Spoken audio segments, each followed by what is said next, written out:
ओम नमः शिवाय। भगवान शिव जो संहारक और सृजनकर्ता दोनों हैं, वह केवल एक देवता नहीं बल्कि एक महान सत्य, एक जीवन दर्शन और एक रहस्य है।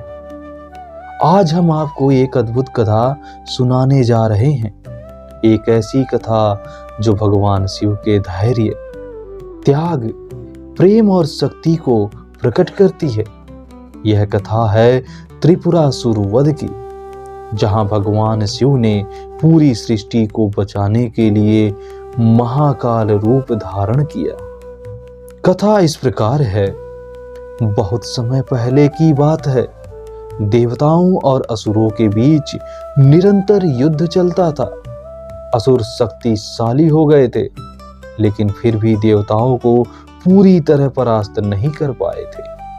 उसी समय तारकासुर नामक एक शक्तिशाली असुर के 3 पुत्र विद्युत्माल्य, तारकाक्ष और कमलाक्ष ने कठोर तपस्या करके ब्रह्मा जी को प्रसन्न किया। ब्रह्मा जी ने उनसे वरदान मांगने को कहा।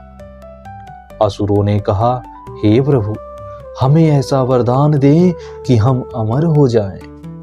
ब्रह्मा जी मुस्कुराते हैं, कहते हैं, यह संभव नहीं है। जो जन्मा है उसे मृत्यु भी अवश्य ही मिलेगी। इसके सिवाय कोई और वर मांगो। असुरों ने सोचा और फिर बोले, हे ब्रह्मदेव, तो हमें ऐसा नगर दीजिए जो 3 भागों में विभक्त हो, एक आकाश में, एक पृथ्वी पर और एक पाताल में। ये तीनों नगर हजारों वर्षों तक अपराजेय रहे और केवल तभी नष्ट हो जब कोई एक ही बाण से तीनों को एक साथ नष्ट कर सके।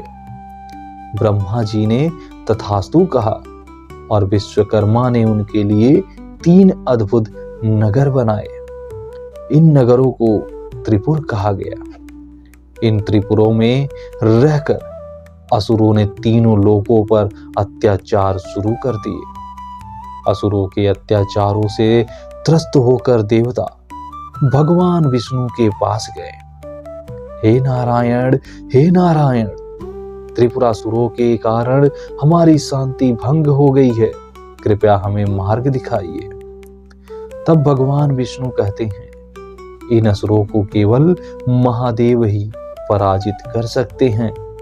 हमें भगवान शिव के पास जाना होगा। देवताओं ने कैलाश जाकर भगवान शिव से प्रार्थना की। भगवान शिव ने कहा, यदि यह अधर्म और अन्याय का मार्ग अपना चुके हैं तो इन्हें नष्ट करना उचित होगा, किंतु यह कार्य तभी संभव होगा जब तीनों नगर एक सीध में आ जाएं।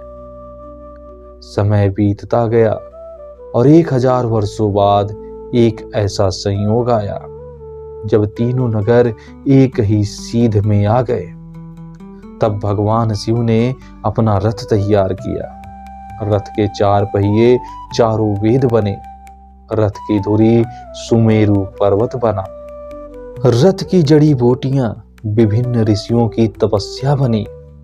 धनुष स्वयं भगवान विष्णु बने और बाण अग्निदेव बने। संपूर्ण ब्रह्मांड ने देखा। भगवान शिव ने अपना धनुष उठाया। तीनों नगरों को एक सीध में आने पर भगवान शिव ने न केवल एक बाण से तीनों को नष्ट कर दिया, बल्कि त्रिपुरासुर का अंत हुआ और सृष्टि में पुनः शांति स्थापित हो गई। दोस्तों, यह कथा केवल असुरों के वध की नहीं, बल्कि एक गहरे आध्यात्मिक सत्य को दर्शाती है। त्रिपुर 3 चीजों का प्रतीक है, अहंकार, मोह और अज्ञान। जब कोई व्यक्ति इन तीनों से मुक्त हो जाता है, तभी वह अपने असली स्वरूप शिव तत्व को प्राप्त करता है। भगवान शिव हमें सिखाते हैं कि जीवन में सत्य के मार्ग पर चलना ही सबसे बड़ा धर्म है। ओम नमः शिवाय।